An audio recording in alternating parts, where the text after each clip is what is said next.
स्वागत है दोस्तों आपका मेरे यूट्यूब चैनल में। आज मैं जा रहा हूँ रायपुर बिकॉज़ मेरे जिया जी की गाड़ी जो है सेल उसका क्योंकि उसका गियर बॉक्स ख़राब हो गया। सुबह के 5 बजे मैं अपने गांव घोटी से निकल चुका हूँ रायपुर जाने के लिए कि वहाँ का बाड़ी में कहीं ये रही गाड़ी जो लालबर्रा में गैरेज में रखी हुई है।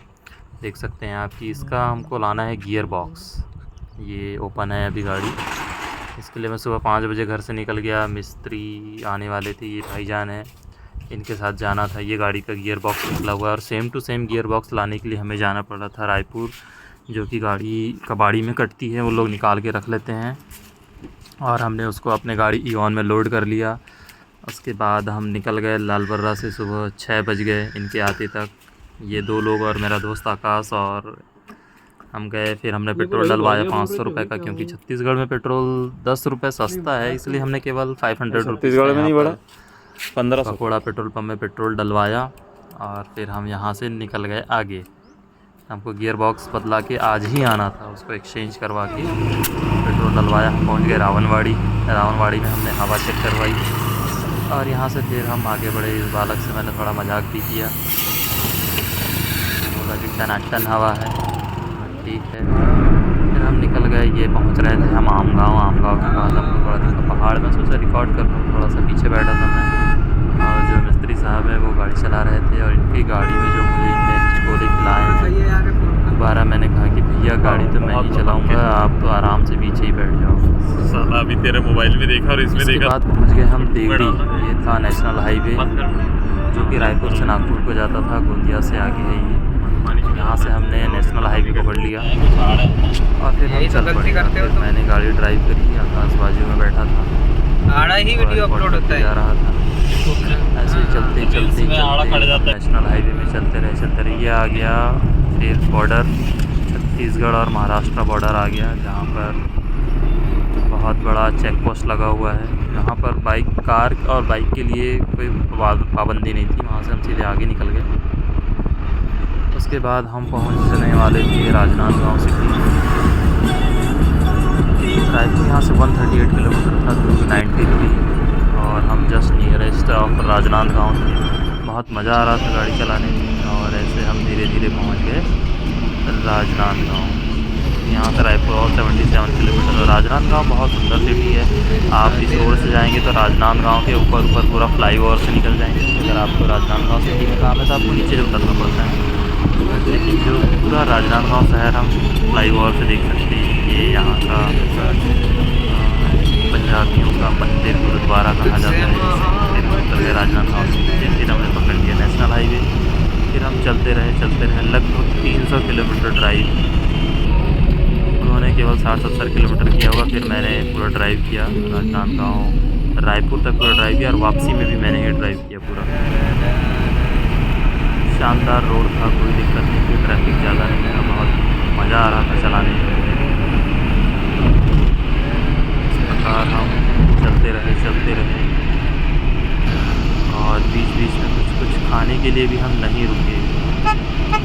मैं सोचा था कि रायपुर में घर है हमारा, तो मैं सोचा कि वहीं जाके खाना खाएंगे, लेकिन उन्होंने कहा कि हम खाना खाएंगे तो लेट हो जाएंगे। पहले तो हमको गियर बॉक्स ही देखना पड़ा और ये मुझे रास्ते में दिखी न्यू थार थी एकदम, और ये महिंद्रा स्कॉर्पियो एंड। फिर हम रायपुर, ये दुर्ग शहर था।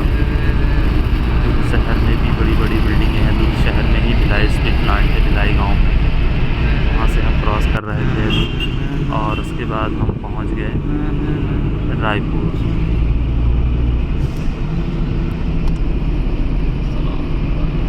और ये रायपुर के पहले एक ओवर ब्रिज मिलता है, वहाँ से हम आगे बढ़ रहे हैं।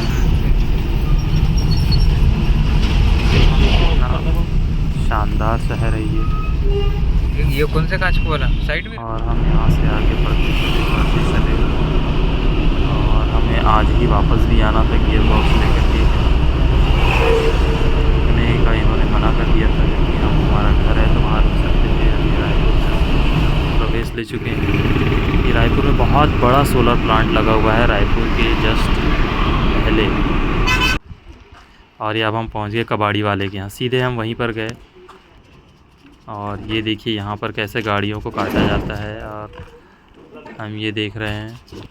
उसका गियर बॉक्स के बारे में पूछ रहे। गाड़ी का हर एक पार्ट्स अवेलेबल है यहाँ पर, हर एक पार्ट्स। ये लोग हमने तलाश किया, इधर उधर देखा, बहुत ढूंढा, पर सेम टू सेम नहीं मिल पा रहा था। गियर बॉक्स जो हम लेकर आए थे ऐसा सेम गियर बॉक्स नहीं मिल पा रहा था इनके पास भी। ये एक गाड़ी खड़ी थी वैगनार वहाँ पर सुजुकी की, देखिए इसकी भी कटाई चल रही थी, एक एक पार्ट इसके धीरे धीरे निकाले जा रहे थे। तो मैंने इसमें बैठकर देखा, बहुत धुंधी थी। और ये हमारे आकाश साहब भी सर्च कर रहे हैं। और ये देखिए इनकी ड्रेस कबाड़ी वालों की। ये एक गाड़ी का इंजन रखा हुआ है।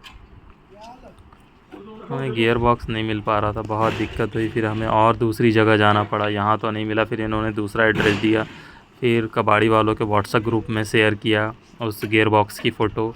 तब जाके हमें मौदहा पारा में लगभग 2 से 3 बजे के बीच में वो गियर बॉक्स मिल पाया। हम 11 बजे पहुँच गए थे, लेकिन हमको 3 बजे जाके गियर बॉक्स मिला। और वहाँ पर भी बार्गेनिंग करनी पड़ी, 9,000 का बोला था, लेकिन वो 12,000 में हमको गियर बॉक्स मिल पाया। फिर हम निकल गए घर के लिए, जहाँ मम्मी ने खाना बना के रखा था। इसलिए फिर हम घर की ओर जाने लगे। ये फाफाडी ओवरब्रिज है, रायपुर का एक एरिया है, फाफाडी रेलवे स्टेशन के पास में है। वहाँ से हम अपने घर के लिए निकल गए। और यहाँ पर ये देखिए कितना शानदार अंडर ब्रिज बनाया ना। यहाँ की जो पेंटिंग्स आप देखेंगे तो क्या है बोलेंगे। अब देखिए इस ओवर ब्रिज को यहाँ से एंटर करेंगे, इतना बड़ा ओवर ब्रिज, ये अंडर ब्रिज है ये देखिए। यहाँ पर जो बाजू में जो पेंटिंग्स बनी हुई हैं, एकदम सुंदर सुंदर पेंटिंग बनी हुई है यहाँ पर। खेल कूद का अच्छा लगा है यार। ये देखिए पूरी छत्तीसगढ़ की चित्रकारिता कर दी गई है इसके अंदर। अच्छा लग रहा है, साउंड भी इतना अच्छा आता है। ये देखिए पेंटिंग से ही आपका दिल भर जाएगा इन्हें देख देख कर। इतनी शानदार पेंटिंग बनी हुई है फाफाडी चौक रायपुर के अंडर ब्रिज में। इसके बाद हम पहुंच गए घर, अपने घर में गाड़ी पार्क करी हमने। ये रहा हमारा रायपुर का घर, जो हम ऊपर में रहते हैं, नीचे किराए से दे दिए हैं। हम लोग बैठे, चल रही थी मम्मी खाना लगा रही थी। मैं गया किचन में, मम्मी बना रही थी रोटियां। ये आदिश्री, इसने लगाई थाली।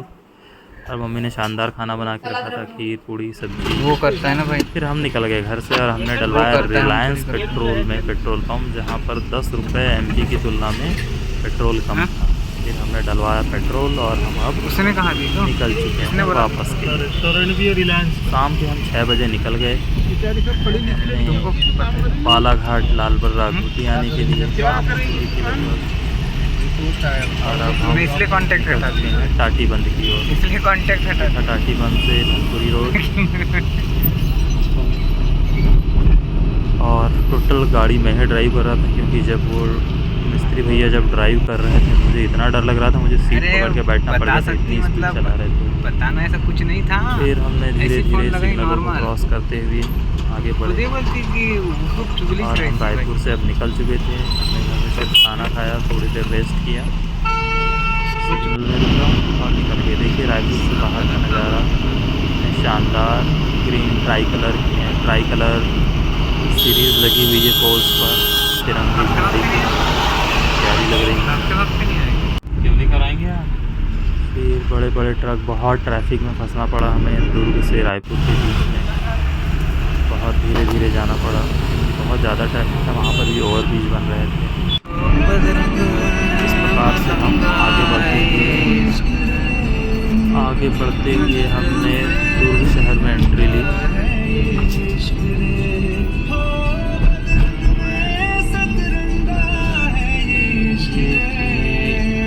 यहाँ से गोंदिया फिर हम पहुँच गए आमगांव में हमने अमृततुल एक फ्रेंचाइज़ी है चाय की, यहाँ पर हमने चाय पीने के लिए पूछा तो वो भैया बस दुकान बंद कर ही रहे थे। फिर मैंने उनसे रिक्वेस्ट किया, भैया एक चाय पिला दो यार आप बंद करने से पहले। तो फिर इन्होंने गुड़ की चाय पिलाई, 15 रुपये की 1 कप।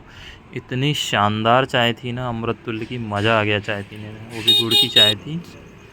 तो मेरे रिक्वेस्ट पर उन्होंने खोला, फिर वो वापस गए, वो शटर लगा रहे थे और लगभग रात के 12 बज रहे होंगे। फिर वहाँ से हम निकले तो फिर एक रेलवे फाटक पर हमें ट्रेन आती हुई मिल गई। फिर यहाँ पर उतर कर मैंने थोड़ा घूमा फिरा पूरी बॉडी तो जवाब दे गई थी दिन भर ड्राइव करने से। फिर देखिए कि कौन सी ट्रेन है। ये हावड़ा मुंबई रूट था, ये पैसेंजर ट्रेन जा रही थी जो डूंगरगढ़ से गोंदिया के बीच में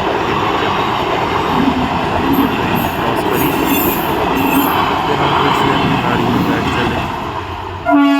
ये MEMU train, main line electrical multiple unit, जो सिर्फ बिजली से चलती थी। दोनों साइड इसके इंजन होते थे। ये हमारी गाड़ी, फिर हमने गाड़ी में बैठा और फिर एक दूसरी ट्रेन आ गई। वेट करते रहे, मालगाड़ी आ गई। इस प्रकार से सिलसिला चलता रहा। हम देखते रहे, इंतजार करते रहे। लगभग आधा घंटा बता दिया, वो गाड़ी गई थी। चलो 15-20 मिनट बाद ये गाड़ी आई, इसलिए हम वेट करते रहे। फिर हम गाड़ी में बैठे, निकल गए। फिर हम निकल गए वापस, गाना चलाया, एंजॉय किया।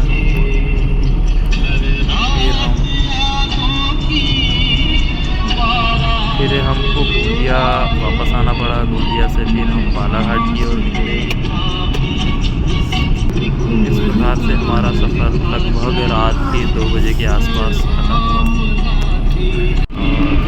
मैं पूरा थक चुका था गाड़ी ड्राइव कर के।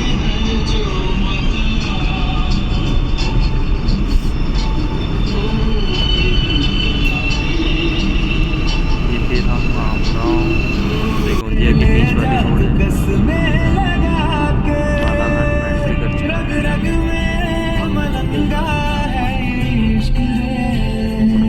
ये मध्य प्रदेश में एंट्री कर रहे हैं। ये रजी गाँव का था। फाइनली हम बालाघाट आ चुके हैं। ये बालाघाट से गोंदिया रोड है, अम्बेडकर चौक रोड है। लगभग 12-12:30 बज रहे होंगे और हमारी गाड़ी जो बलवान है दिन भर बिना समस्या की चलती रही।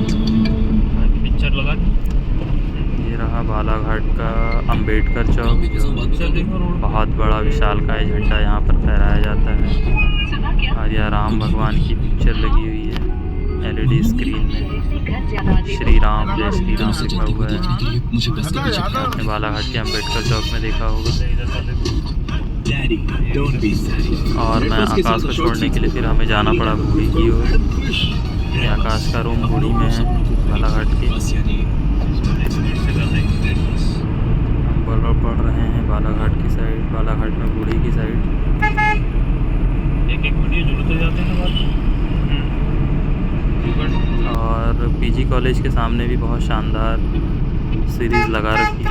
ये आ गए हम काली पुतली चौक, अहिंसा द्वार के पास।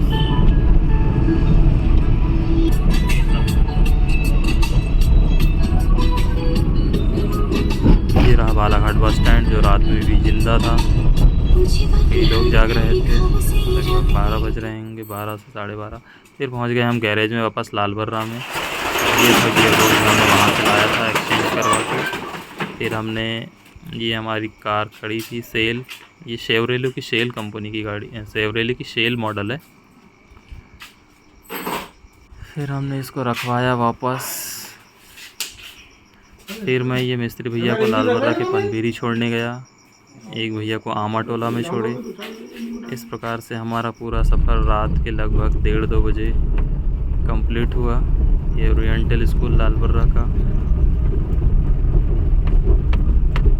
फिर हम अब निकल चुके हैं अपने घर के लिए।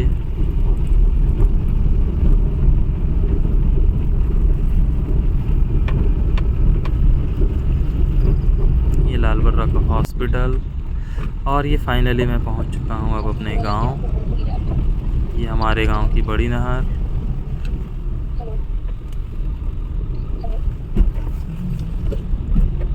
और ये लगभग रात के 1:30-2 बज रहे होंगे। देखते हैं अभी घर जाके, मैंने शायद टाइम पर भी रिकॉर्ड किया था।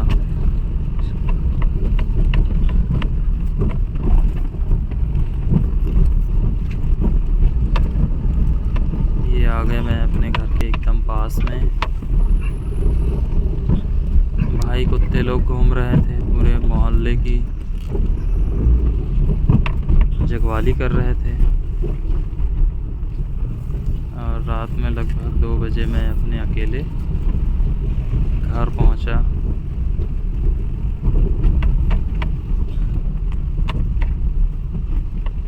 और ये रात में लाइट ब्लिंक करके इंतज़ार कर रहा था। ग्रैप्स लाया था मैं, रास्ते में लिए थे हमने दुर्ग में। ये रहा हमारा घर। सब सो चुके थे, स्वाभाविक सी बात है, 2 बजे तक कौन जीवित रहेगा। और घड़ी में टाइम हो चुका है 1:40।